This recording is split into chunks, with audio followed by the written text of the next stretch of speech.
yo no sé si todos lo conocen, pero es Roberto Lombardi, tiene una cátedra en FADU y otra en UNSAM. No sé si en Palermo no. No, no, mi incursión por Este, las privadas tuvo que ver con la Ditela en algún momento, cuando estaba el Centro sí. de Estudios de Arquitectura Contemporánea, y fue bastante Ujú. fugaz. Muy bien. Bueno, así que nada, es nuestro invitado de lujo de todos los años y hoy está acá con nosotros. Así que, bueno, un poco nos va a contar de qué viene esta charla. Bueno, che, muchas gracias por la invitación. Es cierto que vengo muy seguido, pero también tiene que ver con que me parece que la agenda del taller es una agenda especialmente interesante porque hace este esfuerzo de, de involucrar en el trabajo de los arquitectos a la interpretación del territorio, ¿no? Y me parece que eso, por un lado, supone un desafío respecto de cómo ajustar nuestros instrumentos de trabajo para poder efectivamente traducir a herramientas proyectuales el registro del territorio. Y por otro lado, porque me parece que tiene una pertinencia que cada vez se vuelve más evidente, o en todo caso más inevitable, ¿no? Porque entiendo que no solo en el contexto de la emergencia sanitaria, sino también un poco muy especialmente por los discursos que están rodeando a todo este estado contemporáneo, hay, hay cada vez más evidencia de que hay un problema de la sostenibilidad de la idea de ciudad, digamos, y de cómo reflexionar sobre las hipótesis de cómo vivir juntos, que de alguna manera se confrontan todo el tiempo con discursos que lo que tienden a promover es como una especie de atomización de la oportunidad de convivencia, más bien de promover la dispersión. En la cátedra hacemos, no es un chiste, es más bien como una tragedia, pero digo, como a veces repasamos como una cadena de noticias de estas que ponen todo el tiempo los diarios en la tapa, que van como de cada vez más porteños se van a vivir al suburbio, después cada vez más argentinos se van a vivir a Uruguay, hasta que llegás a que Elon Musk está juntando que si pagas no sé cuántos $1000, te subes a un cohete y te vas a vivir a Marte. Y esa idea de que siempre hay una hipótesis que es consumir el territorio y irse más lejos a consumir más, digamos, que parecía un problema digamos, que hace 20 o 30 años podía interpretarse como un problema del medio ambiente, como del problema del derretimiento de los casquetes polares o de la deforestación del Amazonas. Es un problema realmente muy cotidiano, quiero decir, es un problema que tiene mucho que ver con la propia dinámica de la relación del área administrativa de Buenos Aires y el conurbano, del conurbano con la provincia y en todo caso con la Pampa, ¿no? Y me parece que es un problema realmente muy importante y que en ese sentido muy cotidiano, que nos demanda revisar mucho nuestros discursos, nuestras herramientas, nuestra participación en el debate público. Y en ese sentido me gustaba mucho la idea que proponía Adrián y que, bueno, que propone Pablo, que es que este año ustedes estén trabajando sobre la Pampa, digamos, y que de alguna manera esta pregunta sobre el territorio nos ponga en este escenario que para mí era especialmente interesante pensarlo como un escenario muy activo en su diálogo con Buenos Aires, digamos, ¿no? Yo sé que voy a dar una visión bastante sesgada del asunto, pero tienen todo el año para construir otras versiones. Pero me interesaba mucho poner en foco este problema, que es cómo leer este territorio, cómo volver a repasar algunas cuestiones sobre la función de la cartografía y la constitución de un campo disciplinar, pero que está todo el tiempo como afectado por un problema de desborde, porque si pensamos que lo que normalmente llamamos los sistemas de representación geométricos en la currícula de la facultad definen un poco cierta especificidad de la representación arquitectónica, ¿no? La planta, el corte, los sistemas de proyecciones, etcétera. El problema de la cartografía está cerca de eso, reflexiona sobre muchas de esas herramientas, pero de alguna manera está todo el tiempo como determinado por una serie de prácticas y de campos de saber que vienen de otro lado y que son muy influyentes en nuestro propio campo, ¿no? Eso es un poco lo que quiero tratar de encuadrar, tratar de enfocar esa función del relevamiento y tratar de entender un poco cierto estado crítico de la función cartográfica, a ver si nos ayuda a pensar cómo nos gustaría trabajar, ¿no? Bueno, se me corrió el arranque, perdón. Pero bueno, básicamente lo que me interesaba era empezar por esto, que insisto, muchos de ustedes esto ya lo escucharon, me da mucha pena, pero bueno, tengo que empezar.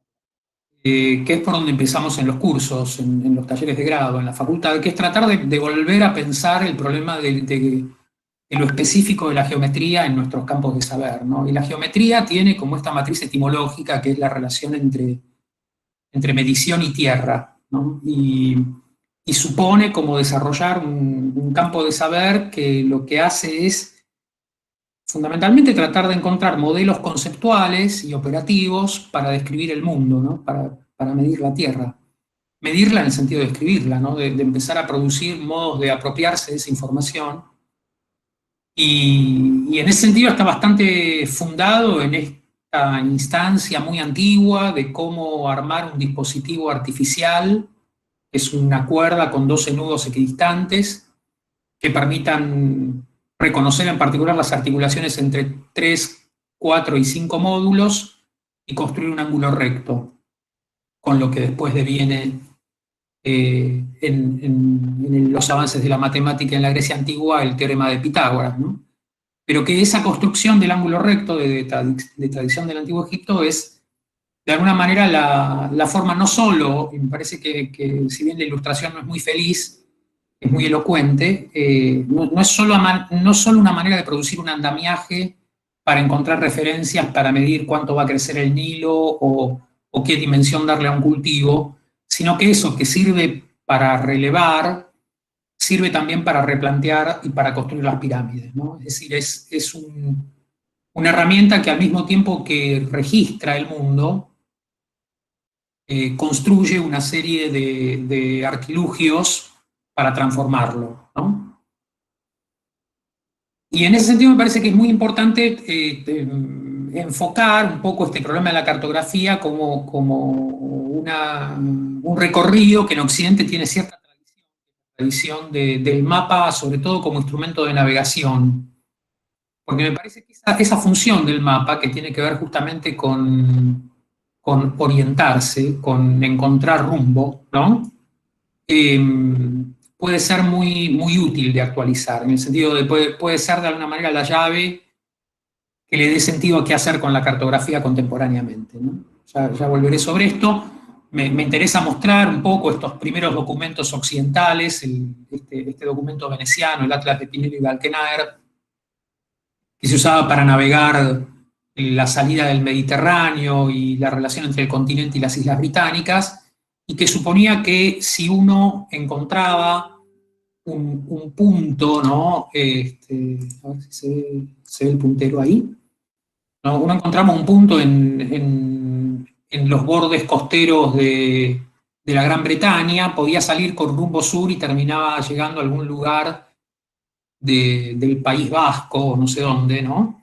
En el Cantábrico, donde decís hay una bahía o un cabo, ¿no? Y el que iba navegando iba anotando estos accidentes con otra anotación, ¿no? Con una lapicera, con una pluma, mejor dicho, suelta, ¿no? Y le ponía nombre a cada cosa, y el mapa se ordena entre este conjunto de artificios, ¿no? Geométricos y las anotaciones que se asientan sobre ese andamiaje. Y aparece un poco esta cuestión de cómo anotar, ¿no? Y entonces el mapa es al mismo tiempo el modo de navegar sin perderse, ¿no? Es lo que orienta la navegación y es también la bitácora, es también lo que permite anotar lo que se ve, ¿no? Es muy interesante que este trabajo que hace Diego Rivero, que es normalmente conocido como el primer mapa científico del mundo, acompaña la experiencia del propio Rivero de haber guiado el recorrido de la expedición de Magallanes, ¿no? Entonces, cumplida la expedición de Magallanes y por primera vez, habiendo circunnavegado el mundo, el tipo, que era un experto cartográfico, produce este documento que es como este primer desarrollo de la superficie de la Tierra, sabiéndola continua de punta a punta, ¿no? Donde reaparecen un poco estas mismas lógicas que reconocíamos, la de los rumbos guiados por la brújula, ¿no? Entonces, el mismo documento nos pone a la vista las trazas y el instrumento con el que se registran las trazas. Entonces es como si fuera un documento que tiene su propio manual de instrucciones, ¿no?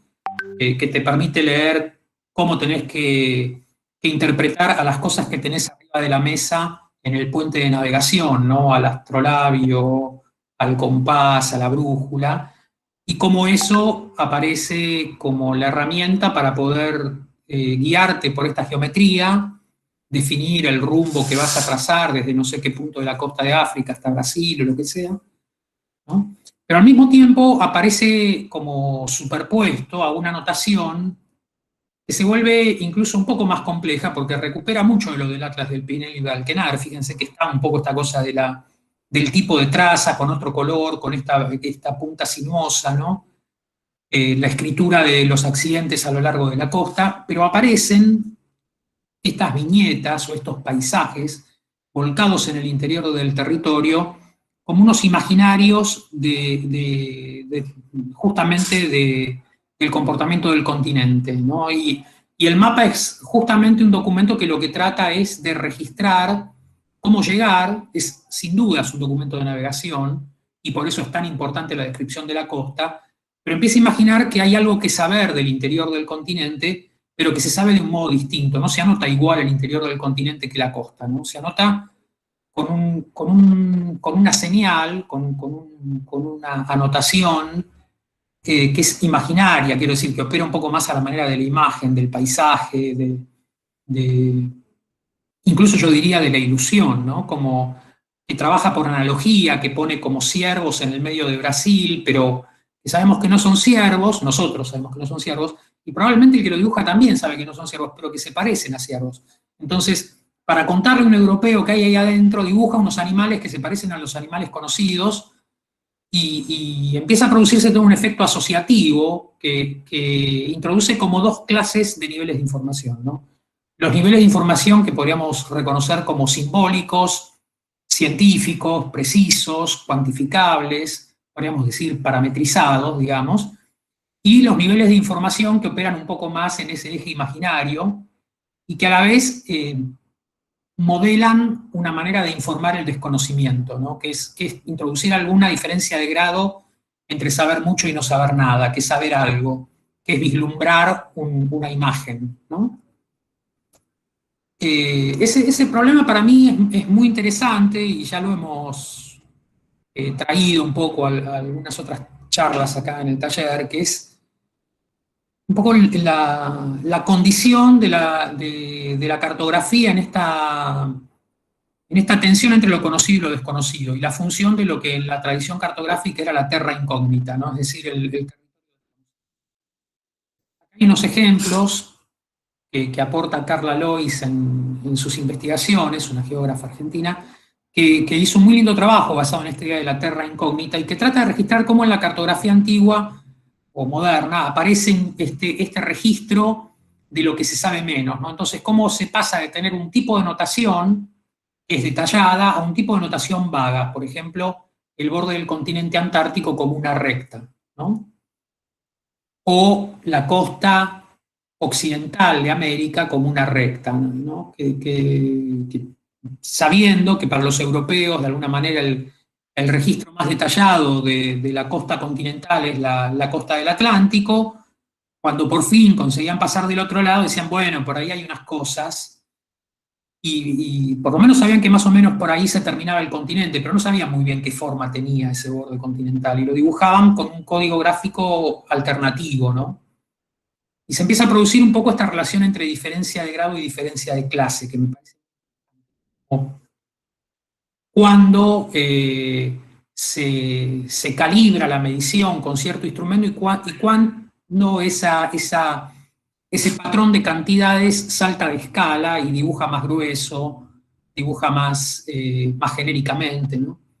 Este es un muy lindo trabajo, el Planifero de Pierre Desellier, que con mayores conocimientos de geografía igual aborda este problema, ¿no? Porque si bien se sabe un poco más de la costa oeste de América, por ejemplo, lo que hace es, en vez de dibujar una línea recta, lo que dibuja es como si fuera un conjunto de sistemas, como si fuera de estuarios y bahías, no sé bien qué, ¿no? Que se nota que es esquemático. Está muy claro que esto está medido y representado con criterios completamente distintos a estos.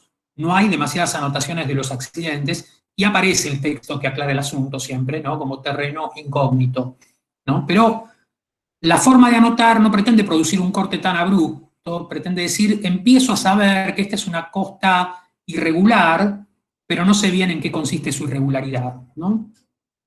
De nuevo aparecen estas imágenes de interior de continente que son una mezcla de relato y visión, no son como una especie de espejismo, no son una descripción rigurosa, son como más bien la mistificación del interior del continente, ¿no? Y en esto me interesaba este muy lindo trabajo de Enrique Miralles, que se llama La línea de la costa, que es introducción a un libro de los paisajistas holandeses Westwit, donde Miralles hace todo un comentario sobre la obra de los paisajistas y dice, sin embargo, de un modo más personal, me interesa el trabajo en sí, las cosas que se producen, los mapas que dan una visión subjetiva del lugar. La cartografía como instrumento de afirmación de poder de un pensamiento sobre la descripción física de un lugar. Miralles era un poco figurativo al escribir, ¿no? Y le interesaba mucho como justamente construir algunas figuras, ¿no? Por ejemplo, esta declaración un poco ambigua como la cartografía como instrumento de afirmación de poder de un pensamiento sobre la descripción física de un lugar. En esa forma de escribir sobre, hay dos cosas dichas al mismo tiempo, ¿no? Que es un pensamiento sobre la descripción física de un lugar, en el sentido que a partir de la descripción física produce un pensamiento e interpreta el relevamiento, pero también que se impone sobre la descripción física de un lugar, ¿no? Como instrumento de afirmación, como visión subjetiva. Él dice identificar un territorio con conceptualización, ¿no? Entonces cita ahí a Mercator por la manera en la que desarrolla su cartografía y después dice que unos discípulos de Mercator, en este caso Leo Vischer, produce el dibujo de los Países Bajos como descubriendo el perfil del lomo de un león en el dibujo de la costa de los Países Bajos. Entonces dice, desde este perfil, en fantástico juego topográfico, el animal se perfila con claridad frente a Europa. Y lo que dice es que lo que le gusta es que el mapa justamente cruza esa función imaginaria, asociativa, él dice afirmación de pensamiento, podríamos decir interpretación, con todas las condiciones objetivas de la cartografía rigurosa de la descripción del territorio holandés que se ve por debajo, ¿no? Y supone esta superposición, ¿no? Como la superposición del estandarte de la familia de Orange, que es la que se convierte en el grupo dominante político que encabeza la rebelión de estas provincias y su autonomía, y la mezcla del león con el perfil del territorio, ¿no? Esa idea de que vale la pena para Miralles, muchos siglos después, reactivar de alguna forma esta tensión entre los comportamientos más simbólicos, más paramétricos de la cartografía y los comportamientos imaginarios, imaginativos, interpretativos. Y en buena parte creo que este es el documento completo, el Leo Belgicus de Vischer, ¿no? Que tiene además como los paisajes de las ciudades características. Pero él dice que ese plano está hecho como enseñó Mercator. Mercator enseñó a hacer dos cosas, ¿no? Enseñó a escribir. Mercator lo primero que hace es producir este tratado de tipografía que cambia la forma de escribir en los mapas. Y al hacerlo inventa la tipografía moderna. Lo que hace es, propone sacarle punta a la pluma de otra manera y usarla de otra manera, agarrarla distinto, de forma de poder escribir sin que pase lo que pasa en la letra gótica, que es que te queda una traza gruesa y otra finita. Entonces, al poder hacer todo con línea finita, inventa la cursiva, inventa la tipografía contemporánea, ¿no? Y al hacerlo, adquiere la capacidad de producir esta oportunidad de escribir mucho en poco espacio, poder producir estos nuevos planiferios, donde él además desarrolla justamente este planiferio que se convierte de alguna manera en un punto de inflexión, porque primero parametriza rigurosamente cómo pasar de la superficie esférica al plano. No se trata de un sistema de proyecciones análogo o adaptativo, sino que es un sistema de proyecciones geométricas riguroso, que obviamente tiene ciertas limitaciones matemáticas, porque ese modo de producir esas proyecciones introduce toda una serie de distorsiones. Distorsiones que actualmente pueden medirse en estos términos. Está claro que Groenlandia está muy sobreactuada respecto de sus dimensiones. Pero también está claro que el área de navegación que le interesaba a los europeos de ese momento era esta, ¿no? Y eventualmente esta. Andar por arriba de Groenlandia no le parecía una buena idea a nadie, y por arriba de Siberia tampoco, ¿no? Pero por otro lado, esa cartografía lo que permite es consolidar sobre todo el sistema de meridianos y paralelos, mandando sobre el de rumbos, porque esos meridianos y paralelos son la grilla que estructura esa dinámica de proyecciones, ¿no? Y ese modo de teselar de alguna manera la superficie de la Tierra. Sobre eso se puede anotar todo con mucho detalle, porque ahora ya cambiamos la forma de escribir.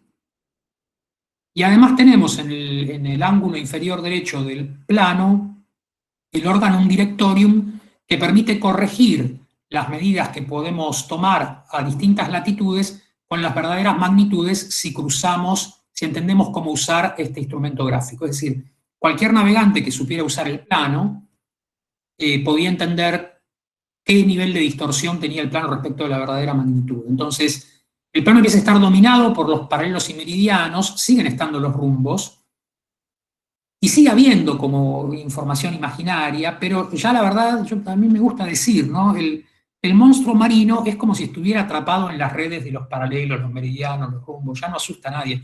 Las carabelas estas van y vienen lo más contentas, y en todo caso el peor problema que pueden tener es que los agarre algún bucanero o alguna cosa por el estilo, ¿no? Pero no... La naturaleza se empieza a presentar desencantada, ¿no? Y por lo tanto esta visualización científica, dominantemente simbólica, geometrizada del mundo, empieza a volverse un paradigma técnico que domina a la cartografía de ahí en adelante, ¿no? Y en ese sentido vamos a empezar a reconocer cada vez más el peso del sistema de la cuadrícula del globo, de los paralelos y meridianos por sobre los rumbos, y el modo de trazar el territorio a partir de esa grilla, y la forma en la cual ese sistema empieza a regular la administración del territorio y a marcar, por ejemplo, la delimitación de las administraciones, los alcances de los límites políticos, que se trazan sin ninguna relación con el territorio, pero se trazan a distancia, se trazan en Tordesillas, en las capitulaciones, en Sevilla, es decir, muy lejos del lugar se ordena el lugar, ¿no? Y de la misma manera se definen las leyes de Indias que ordenan las geometrías de las urbanizaciones, de las nuevas ciudades, que también se imponen sobre el territorio con toda esta lógica de colisión, ¿no? y de desajuste, ¿no? Vamos, no sé, podemos ver que, qué sé yo, en Panamá, ¿no? La grilla se choca con el borde costero como sea. Podemos ver que en Guatemala, ¿no? Hay una parte de la grilla que pisa arriba del agua. En Caracas los cursos de agua van y vienen por la grilla haciendo desastres, etcétera, ¿no? Pero esto no se trata solamente de los emergentes de las leyes de Indias, tienen que ver también con esta manera en la cual esta geometría que servía para medir el mundo, ahora digo para relevarlo, para traducirlo a documentos de registro, ahora sirve para proyectarlo, para administrarlo. También, por ejemplo, en los Estados Unidos, una vez que se independizan y desarrollan la National Land Ordinance, donde todo el territorio, de acuerdo a esta hipótesis jeffersoniana, ¿no? Va a estar administrado en cuadrículas que van saltando de escala, ¿no? De los 2 acres y medio a los 10, a los 40, a los 160, a los 640, a las 36 millas cuadradas, y cada una de esas cuadrículas a la vez conforma unidades territoriales que van adoptando formas de estados después, ¿no? En la evolución del territorio de este a oeste, y en esta condición que me parece que es imprescindible empezar a entender, es la de un territorio que, si bien se presenta grillado, se tratara de una superficie isotrópica, quiero decir, una superficie que se despliega igualmente a lo largo y a lo ancho, ¿no? De norte a sur o de este a oeste, es completamente estriado y es completamente vectorial, quiero decir, tiene la forma del avance desde la costa este hacia la costa oeste, es decir, tiene la forma del avance de Colón, de cómo salieron los barcos de Europa, cruzaron el Atlántico y siguen ordenando el territorio como si fuera el trayecto del Sol, ¿no? Como si hubiera salido por un lado y se fuera a poner por el otro, ¿no? Es decir, la grilla produce una ilusión de homogeneidad superficial, pero en realidad hay que entenderla como un campo de fuerzas vectorial, un campo de fuerzas que está administrado por estos ciclos expansivos metropolitanos, ¿no? En la época de la colonia, la metrópolis era el reino que dominaba la colonia, ¿no? Y progresivamente, en la época de la independencia norteamericana, la metrópolis son las grandes ciudades del este, ¿no? Y en Estados Unidos podemos encontrar que esa grilla no solo ordena las ciudades, como veíamos en el primer documento, sino que ordena también el campo, ¿no? Y se trata de un sistema, podemos pensar fractal, ¿no? Como de secuencias de dominio del suelo, que aparece realmente como un poco bajo este concepto de la colonización, no piensen en la idea de los colonos de la conquista del oeste, es decir, de una idea de repartirse el territorio. Y repartirlo es geometrizarlo y dividir la propiedad y asignar propiedad del suelo todo el tiempo, pero hay que decir en favor del gran país del norte que tiende a evitar, ¿no? Como la organización de latifundios, porque justamente esta hipótesis de la National Land Ordinance está basada en esta idea como de producir una gran expansión poblacional hacia el oeste y no una gran acumulación de suelo en poder de grupos minoritarios. Nosotros tenemos nuestra propia versión de estas operaciones que en Buenos Aires reconocemos con la instauración de este documento producido por la Fundación de Buenos Aires por Garay, que como saben muchos de ustedes, a mí me gusta no llamarlo mapa, sino reforzar esta diferencia de nombre que presenta, que es que se llama plano. Y la diferencia entre el mapa y el plano sería justamente que el mapa es un documento de relevamiento, es un documento cartográfico hecho para conocer el territorio, y el plano es un documento de administración de un territorio que se puede desconocer por completo, ¿no? O sea, es decir, que no releva nada, que no pretende saber nada de lo que hay. El plano de Garay reparte tierra, podría ser un Excel, digamos, ¿no? Como que está básicamente mostrándonos, sí, que hay una hipótesis, que es una hipótesis muy influyente, que es esta diferencia cualitativa de la superficie, que es, hay un área concentrada donde el suelo se reparte más, y un área donde el suelo tiende a repartirse menos, donde ya no se le asigna a nadie, ¿no? Con lo cual aparece una hipótesis de centralidad, ¿no? Es muy interesante, siempre insisto, en la drástica relación entre esa hipótesis de colonización de leyes de Indias y la dinámica de la primer Buenos Aires y todo lo que podemos aprender de la fundación de Pedro de Mendoza, que aparece registrada en estos grabados de Schmidl, mejor dicho, que ilustran los textos de Schmidl, en los que vemos que la Buenos Aires de Pedro de Mendoza como colisiona con el territorio al punto que los habitantes terminan como cortando a hachazos los caballos para comérselos o incluso descuartizando a los colgados por haberse rebelado o lo que sea para comérselos también, ¿no? Un poco en ese estado de tragedia. Lo que se vuelve evidente en la segunda ilustración es que es una tragedia causada por el desconocimiento del territorio, ¿no?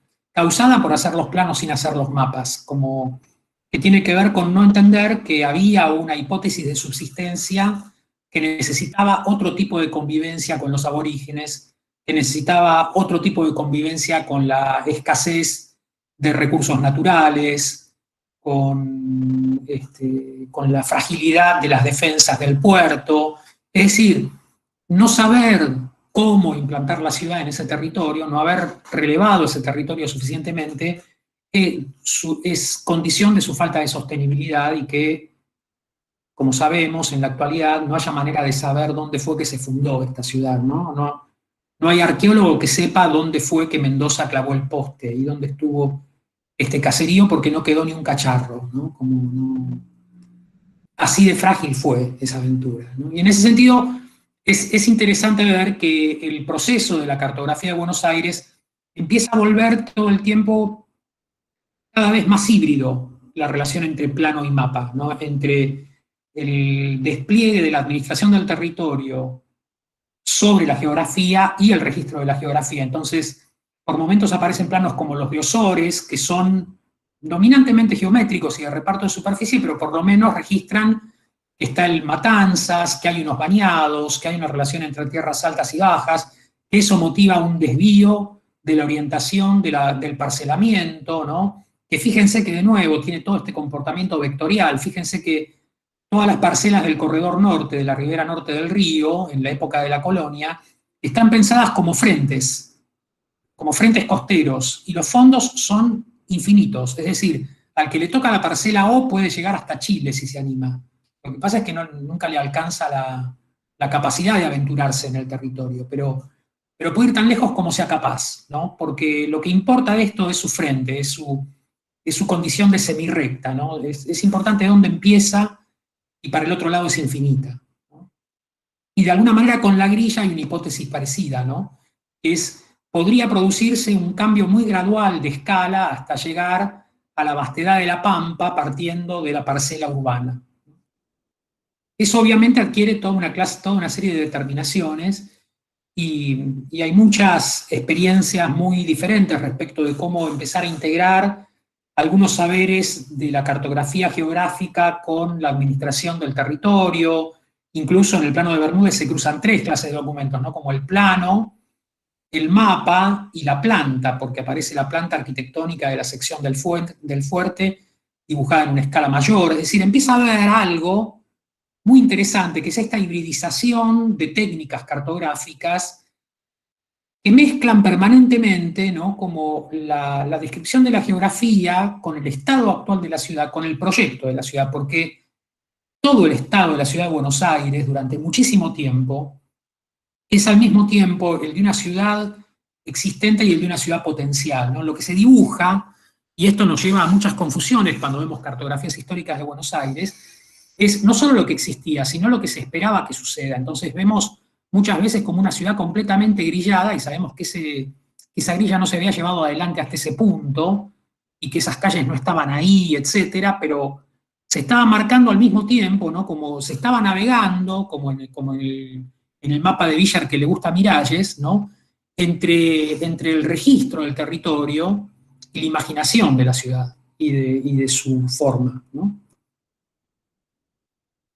Hay un documento clave que es el que elegí para la portada de la charla, que es el plano de Zurdó, porque Zurdó es el primer topógrafo que produce un relevamiento, un plano topográfico de Buenos Aires. Y al hacerlo, él viene formado de las escuelas emergentes de la Revolución Francesa, con un poco de suerte pudo haber tenido de profesor a Monge, por ejemplo,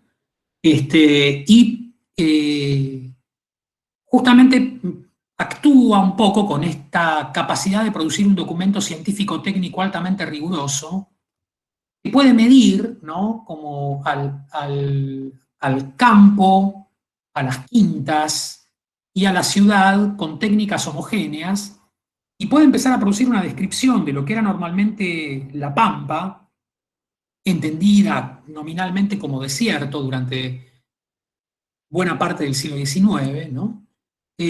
Como un terreno organizado, como un terreno parcelado, como un terreno con caminos rurales, con desniveles, con áreas bajas, con bañados, con áreas altas más consolidadas y con cierta forestación, pero donde lo que se ve sobre todo es cómo se produce este entramado entre el camino rural y la calle urbana y la avenida urbana, y cómo se producen estos puntos claves, ¿no? El hueco de los sauces, por ejemplo, o el matadero acá en la punta acá abajo, donde justamente lo que se definen son un poco como las interfaces entre ciudad y campo, ¿no? Como el mercado, donde vienen como los arreos, ¿no? Las carretas con fruta y verdura, y se desconsolidan y se venden y pasan al interior de la ciudad, o el matadero, donde vienen las vacas caminando y se van sin caminar, ¿no?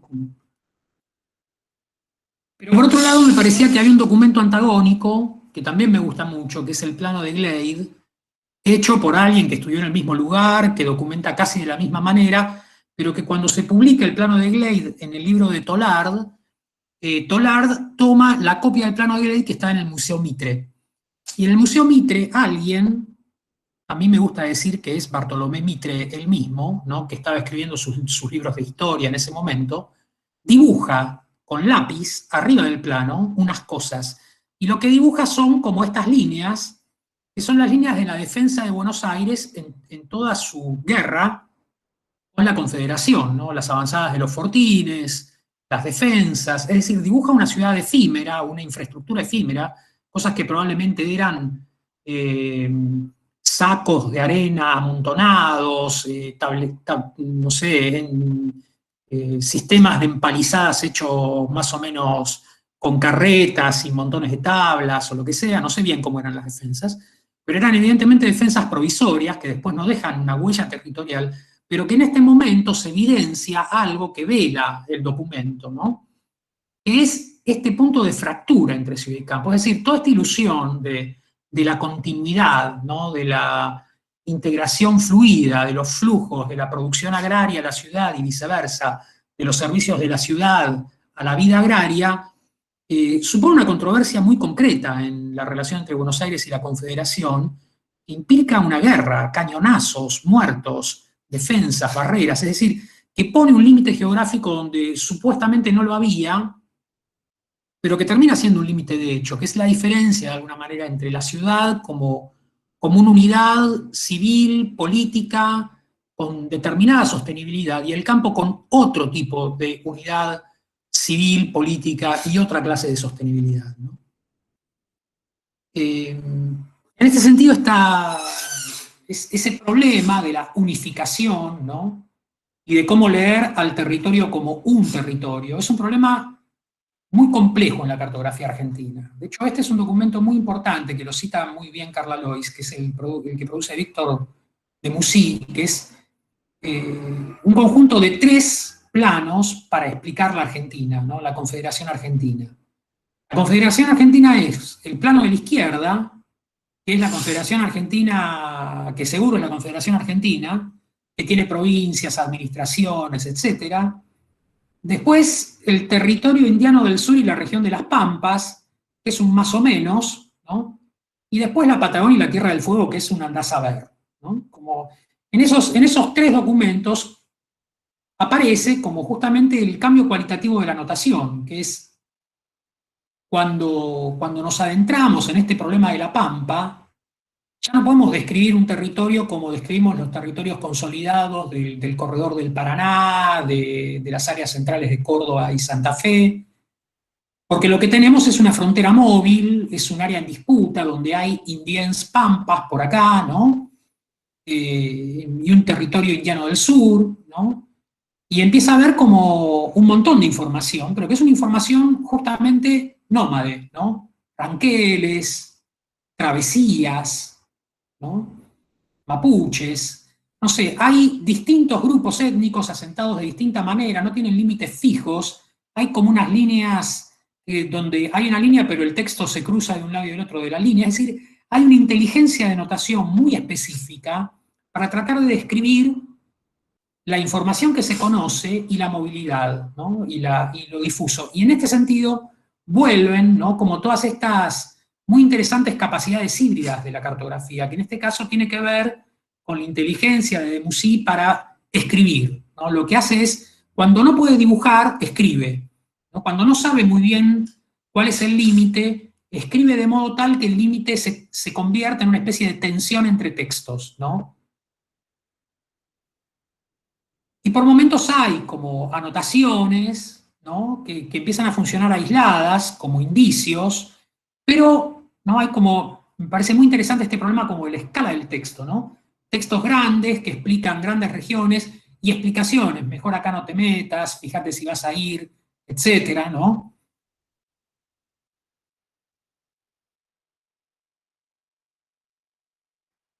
Me interesa contrastar ese documento, en realidad nada de lo que estoy diciendo se me ocurrió a mí, se le ocurrió todo a Carla Lois en este libro tan interesante que les mencionaba, el libro de Tierra Incógnita. Eh, es interesante ver eso respecto de esta cartografía contemporánea de la misma época, europea, que lo que hace es describir el territorio con este gradiente de rojo a blanco. Todo lo rojo es lo que se conoce y todo lo blanco es lo que no se conoce, ¿no? Es una cartografía europea. Y fíjense que para esa cartografía, Córdoba, Santa Fe, que se conocen re bien, no se conoce mucho, ¿no? Se conocen lo mismo que La Pampa, que no se conocía nada, o la Patagonia, de la que se sabía tan poco. Y esto tiene que ver con que la información relevante para esta cartografía es, de nuevo, este concepto vectorial del espacio, ¿no? Es un territorio estriado, es un territorio que se conoce desde la costa hacia adentro. ¿Cuánto nos adentramos en la costa? Y lo que haga falta, porque si finalmente las mercancías llegarán arriadas desde el interior de la Pampa a los bordes costeros, ¿para qué necesito saber cómo es el interior de la Pampa? Que me traigan los cueros y las lanas de ovejas por acá, y yo me las llevo y devuelvo el pago que corresponde. No tengo más que saber, ¿no? Como hay algo de esa idea de un mapa que cambia la idea de lo que se sabe y lo que no se sabe, y de qué necesito saber, ¿no? Por más precario que parezca este mapa, me parece que es muy interesante porque instala esta inteligencia de saberes, ¿no? Es esta idea de que todo documento cartográfico es sobre todo una interrogación al territorio, ¿no? Es una agenda de conocimiento. En esto hay un primer documento hecho en 1875, al mismo tiempo, que es el mapa en el que Argentina se presenta al mundo, ¿no? Cuando se unifica el territorio, van a la Exposición Internacional de Filadelfia, le encargan un cartógrafo y dicen, che, haceme un mapa para decir que esto es la Argentina, ¿no? Entonces dice, mapa de la República Argentina, la primera vez que alguien se anima a decir semejante cosa, y aparece este mapa que tiene estas referencias. Entonces, con estas referencias, lo que nos pasa es que donde antes teníamos anotadas un montón de cosas, no tenemos anotado nada, ¿no? ¿Y eso es porque se dejó de saber lo que se sabía? No, es porque cambió la vara de qué es conocer el territorio. Describir el territorio es describir capitales de estado, capitales de provincia, ciudades, pueblos, fuertes, pasos, límites de estado, ferrocarriles, caminos, telégrafos. ¿Hay eso en la Patagonia? No. Entonces es como si no hubiera nada. La Patagonia vuelve a ser el desierto, ¿no? Y ahora se convierte en un territorio que debe ser conquistado para que lo que llegue a ese territorio no es lo que había, sino todo esto que no había, que es administración del gobierno central, ciudades consolidadas, ferrocarriles, caminos, etc. Y en este sentido me gustaría ahora sí detenerme un poquito más en estas dinámicas ciudad-pampa, ¿no? Y cómo este proceso de relación metrópolis-territorio, ¿no? Se ordena en estos mapas producidos por Santiago Linares y Guillermo Velázquez para el muy buen libro Historia de la provincia de Buenos Aires, ¿no? Donde vemos que para 1750 teníamos como una serie de cabeceras de partidos que fundamentalmente operaban en la línea de la banda ancha de tierras fértiles vinculadas al Paraná, ¿no? Entre el Paraná y el Salado. Y que para este momento de consolidación de la Confederación aparece esta hipótesis de cómo avanzar sobre la Pampa con una serie de nuevas capitales de partidos que son literalmente avanzadas militares, fuertes, consolidaciones de progreso, de conquista, ¿no?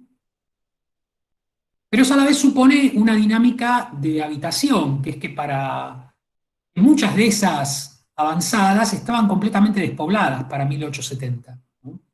Podían estar esos puntos en el mapa, pero no tenían habitantes. ¿No? Y que progresivamente, hacia 1914, consolidado ese dominio del territorio, lo que aparece es una red. No aparecen ya puntos que de alguna manera se vinculaban por caminos rurales, por formas de andar a caballo, sino que se conforma un territorio más estriado, más marcado por estos vectores que son los caminos, ¿no? Los caminos que ahora además empiezan a estar asociados al ferrocarril. Y por lo tanto empiezan a producir un tipo de estructura que es un tejido, superficie, línea, punto, ¿no? Permítanme recurrir a la geometría, que bastante útil puede ser en estas cuestiones cartográficas, ¿no? Y de la notación. Y eso puede estar relevado periódicamente para entender cómo aparecen, por ejemplo, unas variaciones de grado, o sea, no solo anoto las conexiones, sino que puedo empezar a parametrizar esas conexiones indicando diferencia de densidad de conexiones. Entonces empieza a haber rutas altamente transitadas y caminos provinciales o rutas provinciales menos altamente transitadas. Las ciudades empiezan a evidenciar cada vez mayor diferencia de grado entre grandes metrópolis y pequeños pueblos. Y podemos ver que para el 47 se constituye una estructura que para 1980 lo que hace es fundamentalmente densificarse, pero no reorganizarse. Fíjense que de alguna manera lo que vemos es fundamentalmente los procesos de cambio de grado de la misma organización. Es decir, crece la población en las ciudades, se intensifica la circulación en determinados caminos, ¿no?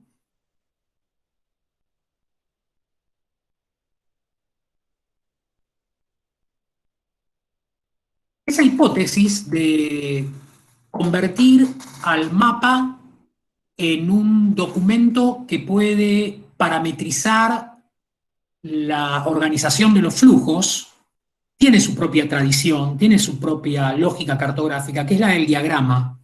El diagrama es, de alguna manera, el tipo de técnica de notación cartográfica que mejor se ajusta a simplificar la descripción de la configuración del sistema de comunicación o de la canalización de los flujos, sean ellos de tránsito o de servicios de otro tipo, digamos, maneras de llevar el agua o el gas o la energía. Pero entonces no necesitamos describir con precisión cuántas vueltas da un camino, sino que lo que necesitamos es entender cómo varían las diferentes intensidades de tránsito de ese camino. Y por lo tanto, la función del diagrama empieza a ser cuantificar las dinámicas de flujos en el territorio, ¿no? Y esto define de alguna manera esta idea de que esta relación entre Pampa y metrópolis, ¿no? Es fundamentalmente este concepto que para el Atlas de Di Frieri en 1980, durante la dictadura, cuando se produce este gran Atlas de Buenos Aires, ¿no? La hipótesis que define Di Frieri para describir la relación entre La Pampa y la Ciudad de Buenos Aires es que La Pampa es la hinterland de la Ciudad de Buenos Aires, es decir, es el sistema de producción que abastece al puerto, ¿no? Y que en todo caso se abastece de los servicios de la ciudad. Nada de esto es una novedad, digo, es lo mismo que veníamos viendo desde la época de la colonia, pero sí es una novedad que el concepto se haya mantenido tan estable, ¿no? Es decir, que a diferencia de, y no quiero elevar acá un discurso cipayo y tilingo, pero a diferencia del proceso de conquista del oeste norteamericano, donde la idea de un Estado nuevo, emergente, supone un cambio en la cualidad del estriado del suelo y por lo tanto, por ejemplo, una intensificación de las densidades de subdivisión del suelo para conseguir que ese proceso de colonización finalmente suponga una densificación pareja del territorio, ¿no?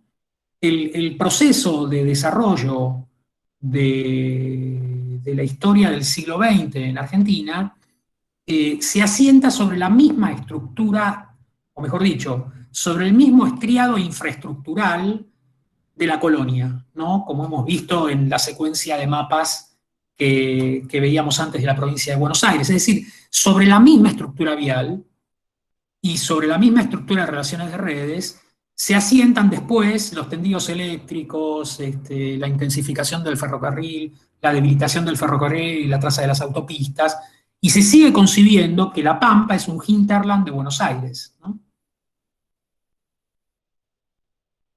Yo diría que recién en 2008 aparece algún dibujo un poco diferente y es una expresión de deseos, que es el Plan Estratégico Territorial trazado un poco por el Ministerio de Planificación Federal, que pone estos dos dibujos juntos y que supone la necesidad de que para el 2008, es importante entender que en el 2008 este es el diagnóstico del territorio, que es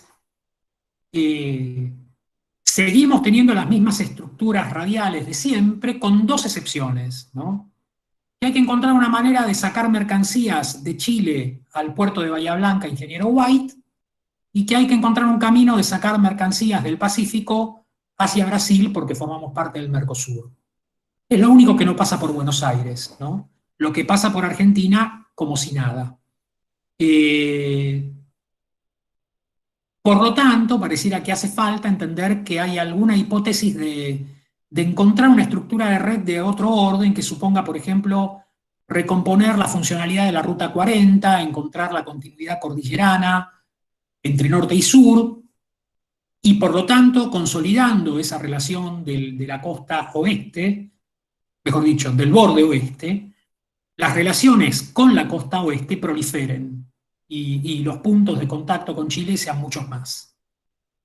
Y casi que con eso, la hipótesis del territorio supone que esta línea se convertirá en un atractor de toda una serie de transversalidades que podrían favorecer una regionalización un poco más consistente de áreas que sabemos tienen estas transversalidades muy débiles, ¿no? Cualquiera que conozca la Patagonia sabe que moverse de norte a sur es complicado pero verosímil, pero moverse de este a oeste es prácticamente imposible, ¿no? Y el Plan Estratégico Territorial vuelve a reforzar esta idea de que el modo de recuperar una organización territorial consistente es trazar muchas infraestructuras en estos diagramas que mueven camiones y energía, fundamentalmente, ¿no? Algunos proyectos de red ferroviaria, pero pareciera que la herramienta que se concibe para la actualización del territorio es una herramienta antigua, quiero decir, es una herramienta que no reconoce que haya ningún instrumento nuevo para potenciar el desarrollo territorial, sino que el modo de producir el desarrollo territorial es como sacar más petróleo de las cuencas que existen para tener más energía, moverlo más eficientemente a lo largo del territorio, como hacer muchos más caminos, volver a desarrollar las vías férreas. Y sabemos que ese proyecto, que se trazó en 2008, hace muy poco tiempo, no funcionó. Argentina se encontró muy rápidamente en un escenario de crisis energética gravísimo, en una insostenibilidad del proyecto de desarrollo a partir de la construcción de grandes infraestructuras de escala nacional, y por lo tanto lo que nos vuelve es otra vez la pregunta de cómo hacer, ¿no?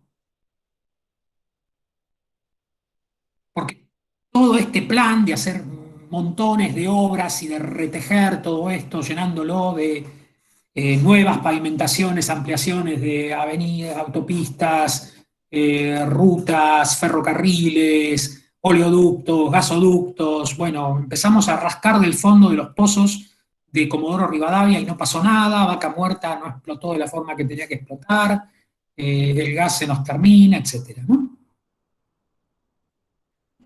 Entonces me parece que de alguna manera hay algunas potencialidades que tienen que ver con hacer lo que hace falta, que es volver a redar, ¿no? Como volver a observar la información y tratar de entender qué emerge de estas organizaciones cuando uno las ve justamente de un modo menos primariamente vectorial, ¿no? A mí me interesa mucho este problema como de recontextualizar, ¿no? Como de reencuadrar las imágenes y mirar la organización localmente, ¿no? Entonces, uno puede observar que La Pampa, es cierto, estamos mirando un sector especialmente próspero de La Pampa, tiene esta condición como de, por un lado, de tensar de un modo muy diferente a la National Land Ordinance, como densidades y desdensificaciones, ¿no? Es decir, tenemos grandes predios privados que operan casi a la manera de enormes superficies de tierra unificadas,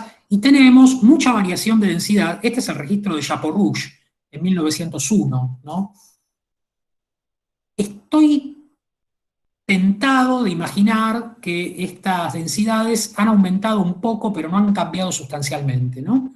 En todo caso, las áreas urbanas de Pergamino, de Bolívar, de Carmen de Areco, de Junín, se habrán expandido y consolidado un poco más, de Ramallo, pero este problema de entenderlo como todo el tiempo un gradiente entre densificación y desdensificación, y un sistema de conexiones que, como sabemos, no ha cambiado mucho desde el siglo XIX a la actualidad, parece una matriz territorial interesante de observar, ¿no? Porque en esa estructura uno podría pensar que justamente el comportamiento del territorio podría ser un poco menos vectorial, ¿no? Quiero decir, un poco menos definido exclusivamente por los estriados dominantes de las infraestructuras ferroviarias o ruteras, y un poco más por la capacidad de activar estos tejidos intermedios y su relación con el territorio, para lo cual habría que entender un poco mejor, no cómo es el parcelamiento del territorio, sino cómo es el comportamiento del territorio. Y en este sentido me parece que vale la pena ir a otras cartografías, ¿no? Por ejemplo, las del Atlas Ambiental, donde podemos ver el comportamiento de las aguas superficiales y entender que tenemos este tipo de comportamiento de aguas, que se trata de un territorio muy anfibio, donde hay mucha agua que se mueve por los cursos de agua que la recolectan, pero hay mucha agua que no se sabe muy bien si se mueve, ¿no? Que va produciendo como agrupamientos que no alcanzan a ser tipificados, que no tienen nombre, ¿no? Como sistemas como de bañados que a veces tienen la capacidad de conducir el agua y a veces no. Es decir, empieza a haber una serie de características que sin ninguna duda tienen algún tipo de influencia sobre la estructura parcelaria y dominial, pero que necesita ser comprendida en sí misma, ¿no?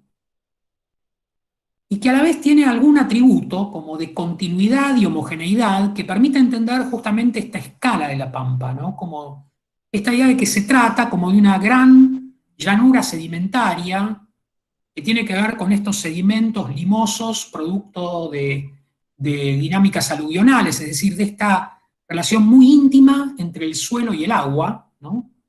Y el desplazamiento del agua, y que, como dice Saer, es casi indiferente, ¿no? Saer en el río Sin Orillas tiene este momento extraordinario en el que cuando se pone a hablar de la geografía de la Pampa, insiste mucho en que al Río de la Plata le pusieron Mar Dulce, pero que después el nombre de los ríos es como Negro, Colorado, Bermejo, Verde, Blanco, Grande, Chico, Salado, Saladillo, Amargo, Agrio. Y después incluso se pone a anotar, dice, hay como 14 lagunas que se llaman Salada, 14 ríos y arroyos que se llaman Salado, Saladillo, debe haber como 40 que se llaman así en todo el país, ¿no? Y lo que dice es, finalmente esto tiene que ver con que el lugar tiene esta condición de geografía estable y uno no distingue con la vista, distingue con el gusto, distingue con el olfato, ¿no? Como empieza a ver como unos atributos que tienen que ver con lo indiferente, ¿no? En todo caso, con un tipo de diferencia, que es una diferencia para la que hay que ajustar la sensibilidad, ¿no? Y que esa es de alguna manera la cualidad de esta condición de la Pampa. Su extensión, su, su condición de un muy bajo nivel de variación, ¿no? Sus graduales cambios de intensidad, de dulce a salado a saladillo, ¿no? cómo esto es realmente muy gradual, que realmente tiene que ver con esta condición aluvional, ¿no? Donde esta extensión de limos, ¿no? Va pasando muy gradualmente de ser como pampa seca, pampa húmeda, costa, río, y realmente podemos pensar que el río forma parte de la misma estructura geológica, ¿no? Y que en todo caso el acuífero hace lo mismo pero al revés, ¿no? Tenemos como muy gradual variación de profundidad de agua del acuífero a medida que nos vamos alejando del borde, con muy pequeñas excepciones. Es decir, se trata de un territorio estriado de este a oeste en esta dinámica sedimentaria, en esta lógica de escurrimiento de agua, en esta condición de seco a húmedo, ¿no? Pero esas variaciones son ligeramente perceptibles y tenemos que construir como una sensibilidad para percibirlas. Esto tiene que ver un poco con los comportamientos de la geología, y esto tiene que ver muy directamente también con la productividad del suelo y cómo, de nuevo, podemos entender un poco esta condición estriada que a la vez marca algunas diferencias norte-sur, justamente por esa banda que reconocíamos entre el Paraná y el Salado, como una banda cualitativamente de ciertas características activas, ¿no? Y este problema como de estos ríos salados que corren de la Pampa Seca hacia el Río de la Plata, arrastrando un poco esta salinidad de la Pampa Seca y produciendo estas bajas de productividades que después se incrementan por la contaminación del casco urbano, ¿no? Y ese enlace entre dinámicas naturales y dinámicas artificiales se vuelve evidente, ¿no? Me interesaba este registro, que es, creo, la primera imagen satelital publicada de Buenos Aires, también en el Atlas de Di Frieri, tomada en 1976 por el Intelsat 2, donde se presenta un poco este comportamiento de la Pampa. El uso de los colores en el cromatismo del satélite es bastante llamativo, porque si bien nos ayuda a ver el celeste del agua, lo que debiera verse más verde se ve rojo, y las áreas urbanas se ven bastante verdosas, por lo tanto producen una especie de confusión. Pero lo que produce es esta idea de que un satélite puede medir la productividad del suelo. Todas las manchas negras son suelos improductivos, es decir, suelos que no están sembrados. Y los otros son suelos sembrados, ¿no? Entonces podemos empezar a reconocer que se produce un poco obviamente como ciertas tensiones entre áreas urbanas, productividades de suelo, pero que la escala de percepción, ¿no? Empieza a ser un poco la del satélite, que traduce esta información para la impresión del Atlas de Di Frieri a puntos de impresora a color, pero que opera un poco bajo la lógica que finalmente, ¿no?, es la del píxel, ¿no? la de tratar de entender este grano de comportamiento del suelo y de introducir un poco más esta capacidad de la cartografía de superficie, ¿no? Quiero decir, de la cartografía que no es de línea ni de punto, ¿no?, sino que produce un poco esta tensión que tienen los sistemas georreferenciados entre las cartografías vectoriales y las cartografías raster, y que en las cartografías raster puede aparecer ahora un concepto de esta infinitud, volverla infinitesimal, ¿no? Es decir, lo que se supone una extensión homogénea, empezar a medirla como por pequeñas unidades de tamaño que nos puedan informar de sus comportamientos en varios sentidos. Esto tiene toda una dinámica muy presente en la geografía contemporánea que tiene que ver con estas interfaces entre los registros satelitales y las planillas de Excel y los sistemas georreferenciados, que empiezan a rápidamente producir documentos en los que se pueden interpretar como densidades de población, costos del suelo, ingresos medios, es decir, cómo cruzar los censos con los satélites, con las cartografías. Y muchas de esas lógicas empiezan a producir como interfaces que producen cartografías significativas. El gobierno de la Ciudad de Buenos Aires, por ejemplo, emplea mucho esas cartografías que cruzan información de Excel, de censos, digamos, con visualizaciones de mapa. Y, por ejemplo, para las bases del concurso de Parque Salguero, produjo con la anuencia de la Facultad de Arquitectura, Diseño y Urbanismo, cuando firmó las bases de ese concurso, estos planos donde, por ejemplo, indica las alturas parcelarias del área costera de Buenos Aires o los equilibrios de usos. Son datos estadísticos, pero esos datos estadísticos están cartografiados de modo tal que, por ejemplo, se presenta como muy negativo el desequilibrio de usos de la costa respecto de la estructura urbana interna, ¿no? O la muy baja altura parcelaria de la zona de la costa. Es decir, una justificación objetiva de una acción ideológica que es imaginar que hay que construir el borde costero de la ciudad, porque la reserva ecológica no tiene viviendas ni oficinas, o el aeroparque no los tiene, o el puerto no los tiene, o los parques de Palermo no los tiene, o Ciudad Universitaria no las tiene. Es decir, son lugares de usos desequilibrados. Es muy interesante en este sentido que todo lo que se presenta, y esto es clave para el estado de la cartografía contemporánea, ¿no? Todo lo que se presenta como documentación objetiva, sensada, traducida por sistemas georreferenciados por una interfase, está operada ideológicamente por quien carga la información. Algo de esto dijo Pablo Lorenzo Iroa en la charla que dio en UNSAM, que fue realmente fabulosa, ¿no? Es decir, nosotros podemos creer que el problema es hacer el mapa y de repente el problema es hacer el Excel. Es creer que hay un dato que se puede cargar de cierta forma, y eso solo sucede si alguien tiene un interés ideológico en cargarlo así. En este caso, por ejemplo, en desentenderse de que equilibrios de usos es que una ciudad tenga un aeropuerto, o un puerto, o una reserva ecológica, o una ciudad universitaria. ¿Por qué debiéramos pensar que el puerto puede repartirse en la ciudad y equilibrar usos? O el aeropuerto, ¿qué tendríamos? ¿Helipuertos en cada barrio? ¿Cómo sería esa idea? ¿Cómo aparece la idea de lo común, ¿no? Que evidentemente desaparece en este sistema de notación? ¿Cómo encontramos la posibilidad de que haya una estación de tren común a la ciudad o un parque de escala común a la ciudad? Con esta forma de medir no hay manera de que exista, ¿no? Lo mismo la densidad de población.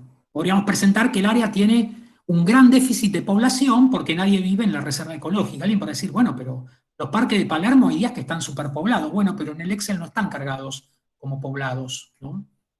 Y fíjense que incluso hay una maniobra todavía más violenta intelectualmente, que es llamar dinámica urbana al valor del suelo, donde se supone que la reserva ecológica tiene mucha dinámica urbana. Si entendemos dinámica urbana como capacidad de transformación por incidencia del real estate, la reserva ecológica no debiera tener ninguna dinámica urbana, porque nadie tendría que hacer un negocio inmobiliario invirtiendo en la reserva ecológica, o en el aeroparque o en Ciudad Universitaria. Sin embargo, se considera que ese suelo tiene mucho valor y por lo tanto forma parte de la dinámica urbana. Lo que quiero decir es imprescindible dar una batalla sobre el problema de la cartografía, urgente, ¿no? Quiero decir, los organismos públicos de la ciudad, supuestamente con los recursos humanos mejor formados en la descripción del urbanismo, producen salvajismos ideológicos, falseantes, completamente engañosos, empleando los recursos técnicos en su máxima expresión, ¿no? Es interesante que esos mismos recursos pueden ser usados por personas con cierta capacidad de investigación, como Margarita Charrier, que puede el mismo recurso cartográfico contemporáneo, la plataforma digital, emplearlo para hacer el observatorio metropolitano y, por ejemplo, en el plan, en la categoría planes para la ciudad, ¿no? Pone el plan de subastas públicas de los bienes del Estado 2017-2019, que no fue enunciado por el gobierno de la ciudad como tal, pero que simplemente consiste en poner un pin en cada lugar en el que se produjo una subasta de tierra pública en los últimos años, y asociar ese pin a los datos de esa subasta, y entender a qué valor se vendió el suelo y quién lo compró.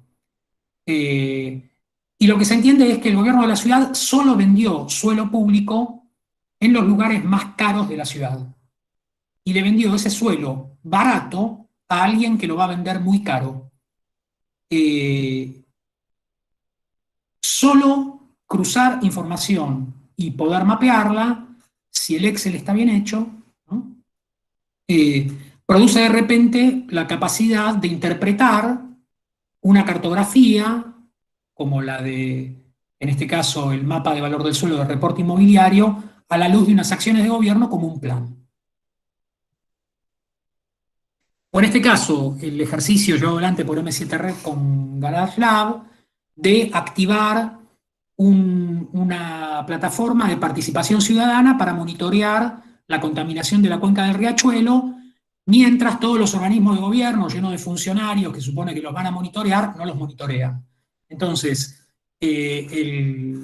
la plataforma tiene la capacidad de detectar dónde hay una fuente contaminante indicada por ley que tiene que dejar de contaminar y donde nadie controla si se contamina, si sigue contaminando o no, y entonces los vecinos van, miran y dicen, no se hizo nada, y suben un posteo, y suben un informe. Y toda esa proliferación de información colectiva empieza a producir ahora justamente la capacidad de hacer emerger una nueva cartografía del comportamiento de la cuenca del riachuelo.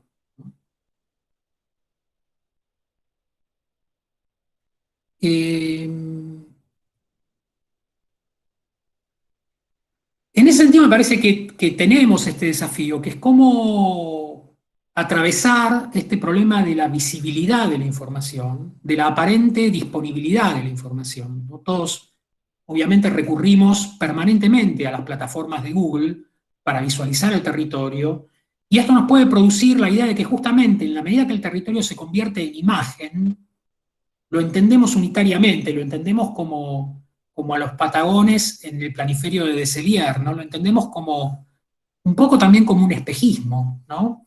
No como un documento informativo, con una anotación, con una traducción organizada, sino como una imagen que interpretamos sensiblemente, ¿no? Y que aparece cristalizada como un hecho dado, absoluto, ¿no? Y en esa imagen se cifra, de alguna manera también, la imposibilidad de la imaginabilidad, es decir, es un pleno realismo, ¿no?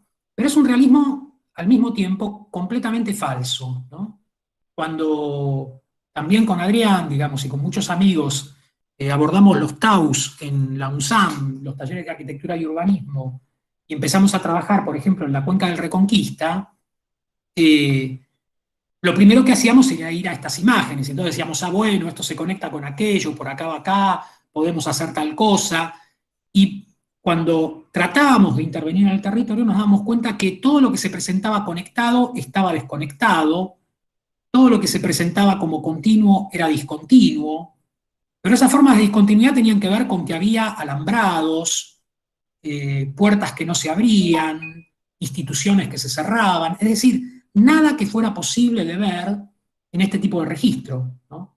Por lo tanto, había que hacer otra cartografía, o mejor dicho, había que hacer alguna cartografía, porque esto no operaba a modo de cartografía, operaba a modo de imagen, ¿no?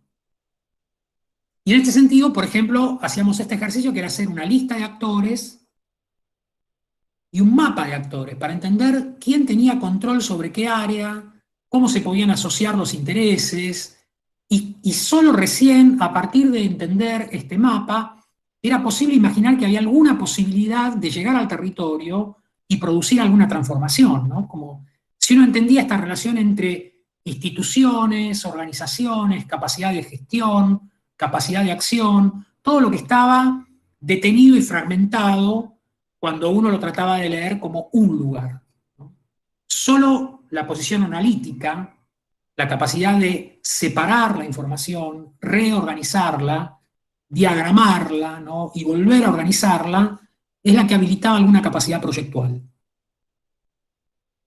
Y en este sentido me parece que es muy importante entender que esta tensión entre la función cartográfica simbólica y analítica y la función imaginaria requiere un trabajo permanente de parte nuestra, ¿no? Un trabajo de muchísimo, un gran estado de alerta, porque me pasaba cuando veía este muy buen trabajo en Iconoclasistas, que es el mapa República de los Cirujas, que es de alguna manera el modo en el que ellos mapean este mismo territorio, ¿no? Rápidamente lo que aparece es una idealización imaginaria, de nuevo, como si fueran los Patagones de Desellier, ¿no? Para producir una ilustración que de nuevo opera como una ideologización política del área.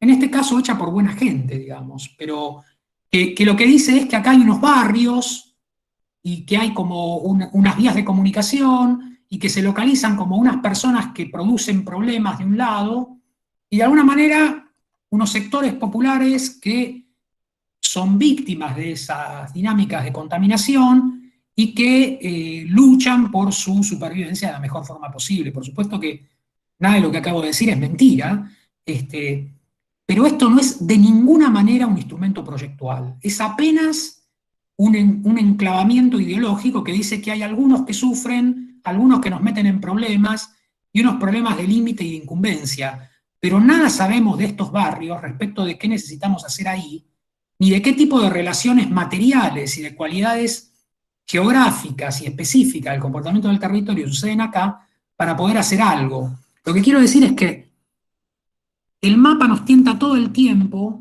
a recaer en esa imposición de ideas que nos sugería Miralles, ¿no? En la posibilidad de poner un pensamiento encima. Y que el gran desafío que tenemos es no apresurarnos en esa imposición de pensamiento, es en pensar que necesitamos la capacidad de cartografiar y de cartografiar críticamente para entender el comportamiento material, digamos, ¿no? Como dice Latour, cualquier red de actores debe ser rastreada por sus huellas materiales, y si no deja ninguna huella material, no me importa, es decir, no existe, ¿no? Solo es relevante en la organización del territorio aquella acción que es capaz de dejar una huella material, si no, ¿cómo hacemos? ¿No? Y nuestro campo de trabajo es el que interroga, ¿no?, a esa presencia de la huella material. Por lo tanto, es imprescindible encontrar un modo de reactivar las capacidades simbólicas de la notación para relevar los territorios, para redescubrirlos y para reimaginarlos, porque me parece imprescindible entender que ahora necesitamos encontrar escenarios de desarrollo local, quiero decir, o sea, que no piensen que los problemas se solucionan con acciones genéricas, con grandes dominios infraestructurales concebidos llegando desde las grandes empresas constructoras de Buenos Aires a Saliqueló o a Santiago del Estero, digamos, o sea, ni el petróleo corriendo de lado a lado a lo largo del territorio. Sabemos que esa dinámica de consumo del territorio nos lleva a la catástrofe, ¿no? Que si hay algo que nos desafía es la sostenibilidad del territorio, es la capacidad de la consistencia de su funcionamiento localmente y su enlace a escalas regionales y superiores, ¿no? Pero necesitamos mirar de cerca, necesitamos relevar de cerca, y necesitamos que el comportamiento imaginario se active cuando tengamos capacidad de observación, y no antes, ¿no?